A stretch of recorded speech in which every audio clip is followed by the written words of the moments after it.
말씀은 에베소서 6장 1절로 4절입니다. 자녀들아 너희 부모를 주 안에서 순종하라. 이것이 옳으니라. 네 아버지와 어머니를 공경하라. 이것이 약속 있는 첫 계명이니 이는 네가 잘되고 땅에서 장수하리라. 또 아비들아 너희 자녀를 노엽게 하지 말고 오직 주의 교양과 훈계로 양육하라. 아멘. 자식은 부모를 닮습니다. 그래서 듣고 보는 시간이 많기 때문입니다. 하나님을 믿고 하나님을 만난 부모라면은 자식에게 인생의 진정한 존재 가치와 삶의 목적에 대해서 가르쳐야 하는 그런 책임이 있습니다. 그래서 가정의 달인 이달에 자녀 신앙 교육이라는 주제의 말씀을 나누고자 합니다. 첫째로 자녀를 교육하려고 하면 자녀를 낳아야 되지 않겠습니까? 즉 결혼을 해서 믿음의 자녀를 낳아야겠습니다. 너무 당연하고 자연스러워야 되는데 그렇지 못한 시대이기 때문에 이런 말씀을 드리고자 합니다. 요즘 결혼도 안 하려고 하고 해도 아이를 늦게 가지거나 또는 아예 가지지 않겠다고 하는 부부도 있습니다. 이것은 하나님의 뜻에 영리합니다. 하나님의 뜻에 영리하면은 좋은 결과가 나지 않습니다. 때가 되면 결혼도 해야 되고 또 때가 되면 아이를 낳아야 되고 그래서 아이를 낳아서 길러보지 않으면은 남의 부모의 심정을 잘 읽을 수가 없어요. 세계 242개국 중에서 한국의 출산율은 현재 최하위로 219위라고 합니다. 세계 인구 74억, 중국을 비롯해서 인도를 거쳐 우리 한국은 2016년 3월 기준으로 5,156만 9천여 명이 지금 통계가 되고 있습니다. 북한은 2,500만으로 알고 있는데요. 세계에서 인구수로는 26번째이지만은 출산율이 너무 낮다는 것입니다. 대신 우리나라는 2000년에 벌써 65세의 고령화 사회가 지금 진입을 했습니다. 고령화 사회는 100명 중에 7명 이상 되면은 고령화 사회라고 하는데 우리나라는 지금 노인의 비율이 2000년대 7.2%라고 하니까 벌써 넘어섰습니다. 통계청에 따르면 2030년에는 유아의 14세까지 인구 비율이 11.4%, 65세 이상 인구 비율은 24.3%에서 2배 이상 예상이 된다고 합니다. 의학의 기술 발달로서 평균 수명이 늘어나니까 이제 노인들의 인구가 증가하고 있습니다. 우리나라의 고령화 진행 속도가 너무 빠르다는 것입니다. 대신 출산율은 너무 많이 낮기 때문에 보통 선진국에 비해서는 그렇게 많은 고령 사회는 아니지만은 지금 출산율은 낮고 이렇게 진행이 빠르다 보니까 고령화가 아마 삽시간에 우리나라 전체 인구의 상당한 수를 차지할 것으로 봅니다. 이래서 자식을 원래 낳는 것이 정상이고 세계 인구가 희한하게도 남녀가 대비를 하면 거의 반반입니다. 하나님께서는 자연스럽게 살게 하시기 위해서 이렇게 골고루 주신 것입니다. 어쨌든 낳아서 길러서 결혼을 해서 이 지구촌이 어떻게 됐든 하나님께서 뜻대로 살면 잘 인도하시고 이제 가정을 이루어 살도록 하셨지 우리가 미리 걱정을 해서 경제적인 문제 여러 가지 문제를 놓고 결혼을 해도 아기를 안 낳겠다 결혼을 하지 않겠다 이런 생각은 지구 끝까지 가져서는 안 됩니다. 시편 127편 3절에 보라 자식들은 여호와의 기업이요 태의 열매는 그의 상급이로다 했습니다. 예수님과 바울 사도처럼 특수한 은사로서 혼자 살거나 천국을 위한 고자이면 몰라도 결혼하면 믿음의 자녀를 낳아야 보편적인 삶이 되고 하나님의 은총이 있을 것입니다. 잠언서 17장 6절에 손자는 노인의 멸류관이요 아비는 자식의 영환이라. 자식을 낳고 출가를 시켜서 손주를 안아볼 때 이런 구절이 은혜가 되는 것입니다. 우리가 하나님께서 주신 남녀의 자식의 역사를 통해서 하나님께서는 또 하나님 당신의 뜻을 계시하시려고 하는데 그것을 단절시키고 하는 것은 영리하는 것입니다. 물론 신체적 결함이 있어서 잉태치 못하는 경우도 있겠습니다만은 결혼하면은 아이를 낳는 것이 순리입니다. 성경적으로 보면은 자식이 없는 것은 사실은 형벌에 속합니다. 욥기 15장 34절에 경건하지 못한 무리는 자식을 낳지 못할 것이며 이렇게 되어 있고, 창세기 20장 18절에 여호와께서 이왕에 아브라함의 아내 사라의 일로 아비멜렉의 집에 모든 태를 닫으셨음이니라. 하나님께서 벌하실 때 아기를 낳지 못하도록 하는 이런 내용이 나옵니다. 우리가 무슨 큰 죄가 있어서 그런가 뭐 이렇게 또 비난거리로 생각해서는 아니 되겠습니다. 자식이 없을 수도 있습니다. 그러나 신체적 결함이라도 이것은 믿음으로 우리가 또 아이를 낳을 수 있도록 기도해야 되겠고 그렇습니다. 아이를 잉태치 못하던 한나가 있었죠. 근데 열심히 기도해서 사무엘과 삼남 2절을 낳았고 아브라함은 백세의 아들을 낳은 기적을 우리는 신앙으로 이해하고 있습니다. 사실이었음을 믿고 있습니다. 아이가 생기지 않아도 포기하지 말고 기도를 해야 됩니다. 어떤 사람은 10년 만에도 아이를 가지고요. 10년 넘어서도 아이를 가지는 경우를 보았습니다. 우리가 기도해야 됩니다. 아이를 얼마나 많이 낳을 것인가 하는 것은 가정계획에 따르겠지만은 복음을 위해서 믿음으로 키울 만큼 정도는 낳아야 합니다. 뭐 개인적인 생각컨대는 두 아이 둘 이상은 낳아야 좋지 않겠는가 생각을 해봅니다. 그래서 이런 가정에 달되면은 아이가 없는 무자한 집안에서는 하나님 앞에서 숙연해지고 또 아기를 낳아야 될 텐데 하는 생각들을 할 수 있을 것 같아요. 왜냐하면 자녀 교육에 대한 성경의 여러 교훈을 자식이 있어야 가르치고 또 그리스도 안에서 만난 형제 자녀들을 또 가르칠 의미도 있겠습니다만은 무엇보다 자신이 낳고 기르고 하는 이 부모 심정을 가지고 하나님의 뜻 가운데서 교육의 내용을 살펴야 옳지 않겠느냐 하는 것입니다. 그래서 아이를 지금 이 세대가 좀 낳아야 되는 이것이 또 하나님의 계시가 아닌가. 또 보편적으로 하나님께서 결혼을 하게 되면은 아기를 낳아야 되는 것이 순리고 또 하나님이 주시는 은총으로 성경에 말씀하고 있기 때문입니다.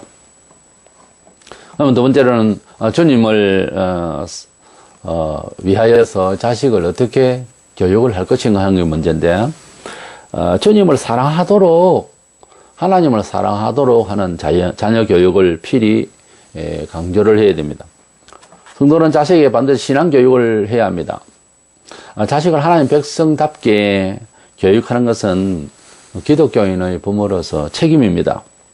아무리 힘든 세상에 돈벌이하고 바쁘다고 하지만은 자식 농사가 헛농사 되면은 사실상 자신이 이루는 일조차 빛나기 어렵습니다. 그러면 어떤 내용으로 우리가 하나님을 사랑하는 자녀로 교육을 할 것인가요? 첫 번째로 자식보다 먼저 하나님이 우선이다고 하는 것을 부모 자신도 또 자식들도 그리 알도록 가르쳐야 됩니다. 이것이 불신 부모와 다른 생각입니다. 다 같은 부모의 심정이라고 하지만은 대부분의 불신 부모들은 자식 잘 되라고 특별히 교육열이라든가 모든 면에 있어서 남이 사회됐던 우리 자식만 잘 돼야 된다는 식으로 하니까 이 사회가 인정도 없고 아주 그 인간적인 면이 너무 지금 메마르고 그렇습니다. 개인주의에다가 이런 이기적인 데다가 아주 삭막한 세상이 되어버렸어요. 한둘씩 나가지고 앞으로는 더 하겠죠. 이런 때에 우리 기독교 부모된 사람들은 자식들에게 원리가 그렇습니다. 세상을 건지기 위해서 하나님 먼저 만나야 돼요. 그래서 하나님이 더 우선이다. 자식 보고도 부모보다는 나는 하나님 먼저다. 또 부모도 자식보다는 나는 하나님 먼저다 하는 하나님이 먼저가 되는 가족의 그런 정서, 그런 가정 철학, 그리고 인생 철학이 공유되어야 됩니다. 마태 10장 37절에 아버지나 어머니를 나보다 더 사랑하는 자는 내게 합당하지 아니하고 아들이나 딸을 나보다 더 사랑하는 자도 내게 합당하지 아니하다 그랬습니다. 물론 주님의 특별한 이 제자의 입장, 제자도에서 나오는 말씀인데 우리 모든 성도들의 가정은 하나님이 우선이 되어야 된다는 것입니다. 이것은 뭐 광신도로서 사는 이런 그 내용이 아니라 모든 일에 있어서 하나님이 주인 되서야 자식과 부모 사이에서 부모가 우선이 된다든지 또는 자식 위해서 부모가 뭐 무조건 희생을 한다든지 철학 없이 그것이 아니고 자식과 부모 사이에서 즉 가정에서 주인은 호주는 하나님이 되셔야 된다는 거예요. 그래야 서로 산다는 거예요. 이것이 우리 성도들의 발견이고 또 2000년 기독교 역사에 잘 되어온 가정체제입니다. 하나님이 우선이 되어야 된다 하는 것이, 이것이 부모와 자식 간에 같이 공유되어야 되는, 또 교육되어야 될 부분인 것입니다. 대단히 중요한 것이죠. 아브라함이 100세에 약속의 아들을 낳았습니다. 얼마나 기뻤던지 기쁨이라는 뜻으로 이삭이라고 이름을 지었습니다. 근데 아이가 장성하기까지 믿음의 조상 아브라함이 그 아들에게 얼마나 신앙교육을 바로 했던지, 장성한 후에 하나님께서 제물로 바치라 명하셔서 제물을 바치러 모리아 산으로 단둘이서 올라가서 아이를 묶어서 잡으려고 하는데 하나님께서 말려주셔서 그렇게 살게 됐습니다만은, 그 잡으려고 할 때까지 그 이삭이 아무 소리를 안 합니다. 왜 그랬을까요? 말하지 말라고 입을 다물게 했을까요? 그렇지는 않았을 겁니다. 어릴 적부터 아버지 아브라함이 얼마나 하나님 중심이었던지 그것을 늘 보고 왔기 때문에 아버지가 하시는 일은 옳다는 거지요. 그래서 아버지께서 하시는 일은 하나님 앞에서 제대로 바로 하시는 일이고 나는 그것을 닮아야 된다는 것을 배우고 자랐기 때문에 순종의 아브라함 앞에 순교적 신앙의 이삭이 나온 겁니다. 그래서 성경에서 가장 편안하게 살다 간 사람이 이삭이에요. 이것은 아브라함이 아들 이삭을 너무도 신앙적으로 교육을 잘해서 신앙적으로 정신적인 유산을 잘한 겁니다. 이래서 아브라함이 아들 이삭을 죽일 때 이삭이 아무 말하지 않는 것에 대해서 자세히 생각을 하면 그렇다는 겁니다.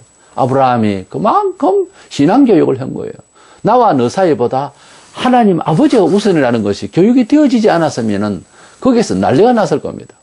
이런 것이 얼마나 우리를 지배해야 되고 이런 내용이 얼마나 우리 가정의 철학이 되어야 되겠느냐 하는 것입니다. 그래서 범사에 보면 뭐 사고나는 집안, 예수 믿어도 문제를 일으킬 수 있는데요.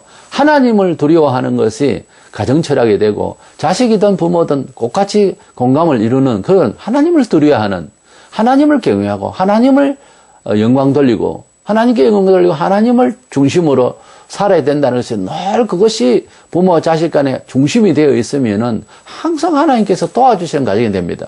그런데 부모가 자식을 너무 생각해서 뭐 교회도 예배도 빠져먹고 뭐 그런 식으로 간다든가, 가령 예를 들어서, 또는 자식이 부모 공경하고 부모를 위해서만 생각하고 하나님 생각 안 한다든가, 이렇게 하면 잘 될 것 같아도 그 단면으로는 맞는데 전체적으로 하나님이 주신 가정이라는 입장에서는 안 맞다고 말해요. 그래서 하나님을 먼저 우선적으로, 자식은 부모보다, 부모는 자식보다 하나님을 먼저 우선적으로 생각하는 사고가 집안을 지배해야 됩니다. 이것이 기독교 가정의 철학이에요. 두 번째로 행한 것은 역시 부모님을 공경하라 하는 것입니다. 부모님을 공경하면 당연히 우리 동양권에도 윤리적으로 이해되어지고, 또 어느 시대나 부모에 대해서 그냥 무시하라, 친구같이 생각하라, 그런 데는 없죠. 그래서 부모를 공경하도록 해야 되는데, 하나님께서 하나님을 섬기며 사는 사람들의 생활 규범에 대한 10계명 중에서 4계명 앞에는 하나님을 적극적으로 섬기는 예법이고, 그 다음에 6가지는 세상을 살아가면서 지켜야 할 도리인데, 그 중에서 제일 첫 번째가 부모를 공경하라, 이렇게 정차대하게 순번을 그렇게 올려놨습니다. 10계명 이 순서를 보면 하나님 다음으로 부모를 섬기라는 거예요. 뭐 사회윤리적인 거, 도덕적인 거 여러 가지가 있는데 그 전에 가정에서 부모를 먼저 섬겨야 된다고 하는 것이 아주 중한 이러한 명령을 주신 것입니다. 본문 1, 2절에 자녀들아 너희 부모를 주 안에서 순종하라. 이것이 옳으니라. 내 아버지와 어머니를 공경하라. 이것이 약속 있는 첫 계명이니 그랬어요. 그래서 순종한다고 하는, 부모를 순종하라고 하는 히파쿠어는 히포라고 하는 아래 혹은 옆에, 아쿠어는 귀를 기울여서 경청을 한다 이런 뜻이에요. 그렇게 낮은 자리에서 아래에서 들으라고 말해요. 이 말은, 순종한다는 말은 뻣뻣하게 있어서 1대1의 이런 의식을 가지고 듣고 이제 하는 것이 아니라 낮은 자리에서 순종함으로 듣는다 하는 것입니다. 그리고 부모를 순종하면 장수한다는 말은 꼭 그렇게 오래 산다기보다 평안하고 그리고 형통하게 된다는 그런 뜻이 있습니다. 이것은 은혜를 입는다는 뜻으로 귀결이 됩니다. 그래서 부모를 순종한다고 하는 것은 그제나 지금이나 하나님께서 사람을 축복하는, 가정에서부터 축복하는 가장 큰 계명이 되겠습니다. 10계명 중에 부모를 공경하라는 제5계명은 땅에서 지켜야 할 문화적인, 도덕적인 첫 계명인 것입니다. 부모 공경이 곧 하나님을 경외하는 신앙심을 더하는 일이기 때문입니다. 그래서 부모님을 공경할 수 있어야 됩니다. 본문 4절에 주의 교양과 훈계로 양육하라 그랬어요. 우리가 부모님을 공경할 수 있도록 이렇게 하나하나 다 잘 가르쳐야 된다는 것. 잠언 13장 24절에 매를 아끼는 자는 그의 자식을 미워함이라. 자식을 사랑하는 자는 건실히 징계하느니라. 히브리 12장 7절 이하에도 참 자식은 징계한다고 그랬어요. 디모데전서 5장 4절에 집에서 효를 행하여 부모에게 보답하기를 배우게 하라. 이것이 하나님 앞에 받으실 만한 것이니라. 집에서 효를 행하여 부모를 공경할 것을 가르치라고 했습니다. 출애굽기 21장 15절에 17절에 자기 아비나 어미를 치는 자는 반드시 죽일지니라. 사람을 후린 자가 그 사람을 팔았든지 자기 수하에 두었든지 그를 반드시 죽일지니라. 그 아비나 어미를 저주하는 자는 반드시 죽일지니라. 이만큼 구약의 여러 구절에 부모에 대해서 본인은 하나님처럼 취급하도록 그렇게 엄하게 말씀하시고 명령을 하셨습니다. 그래서 자식된 도리로서는 부모님을 마치 땅의 하나님처럼 그렇게 집안의 주로 여기라고 그렇게 부모를 섬길 수 있어야 됩니다. 세 번째로는 우리 기독교 부모들로서는 불신 부모와 다르게 영생의 가치가 있는 뜻으로 삶을 살도록 하나님의 의에 대해서 가르쳐야 됩니다. 교회가 가르치는 교육의 핵심은 영생의 가치에 있습니다. 무엇을 교육하든지 영생이 들어있고 영생의 가치가 들어있지 않으면 가진 것, 배운 것, 아는 것이 다 의미가 없는 거예요. 우리가 가지고 있는 현재와 미래의 모든 비전까지 하나님 나라에까지 연결이 되어질 수 있는 가치가 있느냐 하는 데 대해서 기독교인은 고민을 해야 되고 불신자와 다른 차원인 것입니다. 신명기 6장 7절에 내 자녀에게 부지런히 가르치며 집에 앉았을 때든지 길에 행할 때든지 누웠을 때든지 일어날 때든지 이 말씀을 강론할 것이라고 했어요. 하나님의 말씀은 주야로 어디에서나 무슨 일에나 널널 갔든지 일을 하든지 어디서나 앉아서나 누워서나 깨나 하나님의 뜻대로의 삶에 대한 방향에 대해서 가치에 대해서 항상 부모는 가르쳐야 됩니다. 잔소리 같아도 가르쳐야 됩니다. 하나님 말씀이 보면 매우 중요한 것은 단어도 자주 나오고 구절도 다 자주 나옵니다. 어떻게 보면은 잔소리 같죠. 자주 하면. 근데 그만큼 중요하기 때문에 하는 이야기예요. 부모가 자식에게 어째라 저째라 하는 그 잔소리가 꼭 그 운전 연수할 때 계속해서 같은 소리를 합니다. 잔소리를 계속하고 중요하니까. 근데 나중에 운전을 하다 보면 그게 잔소리가 아니었고 얼마나 우리가 몸에 체질화되지 않았기 때문에 하는 소리였거든요. 부모도 마찬가지입니다. 자식에게 중요한 것은 계속 가르칩니다. 자식마다 조금씩 다르게 자라기 때문에 또 어떤 자식에게는 또 그 나름대로 잔소리가 또 계속 되는 수가 있습니다. 하나님께서는 우리에게 이렇게 길을 갈 때든지 누웠을 때든지 깨었을 때든지 어디서나 무슨 일을 하든지 하나님의 뜻이 이것이다.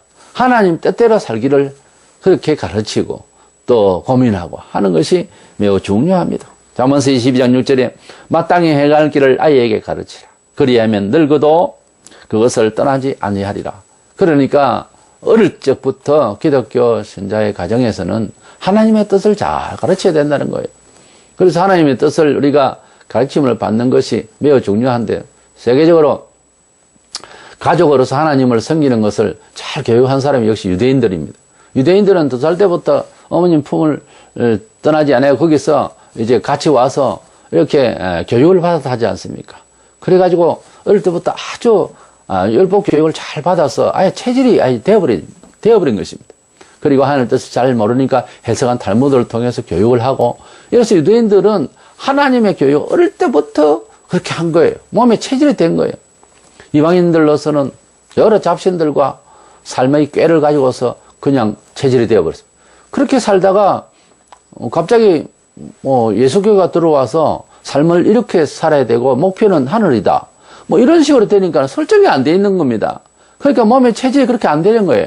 저 상태 해대로 물건 그 DNA가 있는 겁니다. 우리 속에는. 아주 누구 집 자식인가 하는 것은 그 부모를 딱 보면 대만표가 나요. 피를 받거든요. 그런 자질을 또 받아요. 그러니 뭐 상당히 어렵죠. 하나님의 백성다운 삶을 자연스럽게 하기가 너무 어렵습니다. 그래서 성경에 있는 대로 3, 4대라고 몇 대를 거쳐가면 그래도 이제 어릴 때부터 아예 하나님 자녀다움의 그런 정서상 또 교육이 되어지는 거죠. 그래서 한 3대째 이상쯤 가면 당연히 어릴 때부터 하나님을 찬미하고 범사에 하나님의 뜻대로의 삶이 우리의 참된 삶이다고 하는 것이 이제 인식이 되어지고 이제 체질이 되어지는 거죠.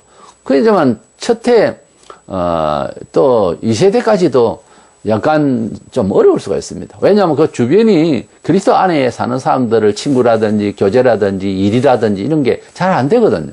그러니까 한 3대 정도, 4대 정도 가면 이제 거의 그 범위가 그리스도 안에서의 만남의 형제들이 많아지고 또 이제 불신자들 친구라든지 뭐 연결되는 게 좀 더 이제 단절이 되어지고 정리가 되어지는 이런 상황이 가니까 아무래도 3, 4대 가면 많이 편하죠. 예수 믿기가요. 이래서 우리가 영생에 같이 그리스도인들은 하나님의 뜻이 무엇이냐, 내 일에 있어서, 나의 장래에 있어서, 비전에 있어서 이것을 가르친 것이 기독교 가정의 부모로서의 할 일입니다. 유명한 링컨도 어머니께서 물려준 성경을 읽음으로써 좋은 정치가가 되었고, 우리나라 가장 신뢰받고 존경받는 기업 유한양행 창업자 유일한 박사는 그 부친 유기현의 아주 독실한 신앙심을 물려받았던 것입니다. 우리나라에서 가장 신뢰도가 높은 이런 기업입니다. 그래서 이 유일한 박사의 그 신앙심이 결국은 회사에 아주 정직하게 운영하는 이런 내용을 가지게 된 것은 바로 하나님의 뜻, 영생의 가치, 하나님의 은혜, 하나님의 돌보심, 이것을 생각했기 때문에 이와 같은 좋은 평가를 받게 된 것입니다. 기독교인 부모로서 남에게 해를 끼치면서까지 돈벌이를 한다든가 사기를 친다든가 이러면 아무도 모르는 것 같아도 하나님께서 그 자손들에게 어려움을 주시는 것을 우리는 기독교 2000년 전부터 얼마든지 잘하고 있습니다. 하나님은 살아계셔서 하나님의 백성이 백성답지 못하게 그렇게 비치면 부모가 그러면 자식이 반드시 어려움을 받습니다.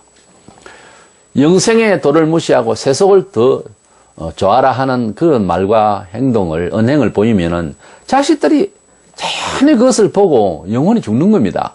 그래서 부모들은 반드시 하나님의 나라와 그 의에 대해서 가치를 가지고 무슨 논의를 하고 미래에 대한 그런 계획을 짜고 대화가 되어야 되는 것입니다. 말세가 되면은 디모데후서 3장 2절에 사람들이 자기를 사랑하며 돈을 사랑하며 자랑하며 교만하며 비방하며 부모를 거역하며 감사치 아니하며 거룩하지 아니하다 그랬어요. 오늘날 이 세대가 그대로입니다. 지금 우리가 자기의 자애심과 돈을 사랑하고 돈만 가지고서 돈이 전부 뭐 결정들이 이것이 유물사관이 아니고 뭡니까? 돈으로 가지고 결혼을 해야 되느냐 안 해야 되느냐 뭐 이런 혈은 생각하지 않습니까? 돈이 있어도 결혼 안 해요. 이거는 하나님의 뜻에 영리할 뿐만 아니라 아주 생각이 둔한 거예요. 그것은 자기 이기심인 거예요. 이것은 돈의 노예인 거예요. 그렇지 않습니까? 돈보다 더 중요한 것이 얼마나 많은데 돈을 가지고 경제를 가지고 모든 인생사를 이해를 하려고 합니까? 그거는 아니에요. 일단 결혼을 하려게 되면은 어렵지만 결혼을 하고 그 다음입니다. 그 다음에 또 하나님 힘 주시게 되어 있어요. 그렇게 삶을 살아가야 되는 것입니다. 오늘의 문화 전반에 도덕이 무너지고 이기심과 돈을 너무 좋아하는 세대가 되어버린 것은 결국은 다 부모들이 저질러 놓은 일이 아닌가. 부모들의 책임이라고 저는 생각을 합니다. 자식들이 기독교 가정에서 제대로 교육을 못 받았기 때문에 이런 어려움이 사회까지 번져나가고 있지 않는가. 경제가 어려워도 광야에서 만나를 내리치는 하나님의 역사를 기억을 한다면은 아무리 어려워도 만나를 주시는 하나님의 역사는 지금도 계속되고 있습니다. 하나님의 자녀를 하나님이 돌보신다고 분명히 성경에 했는데 원리대로 보편 진리대로만 살면 되겠는데 자꾸 돈과 환경에 짓눌려서 이것은 믿음이 이제 상실되어지니까 생각이 드는 거죠. 그래서 이 마지막 시대에 특별히 우리 기독교 자녀를 둔 부모들은 이와 같이 신앙의 교육을 철저히 해서 원리를 떠나지 말고 하나님의 뜻 가운데서 잘 잘 교육을 해서 이 시대를 극복하고 넉넉히 이겨나갈 수 있는 저와 여러분 되시기를 축원합니다.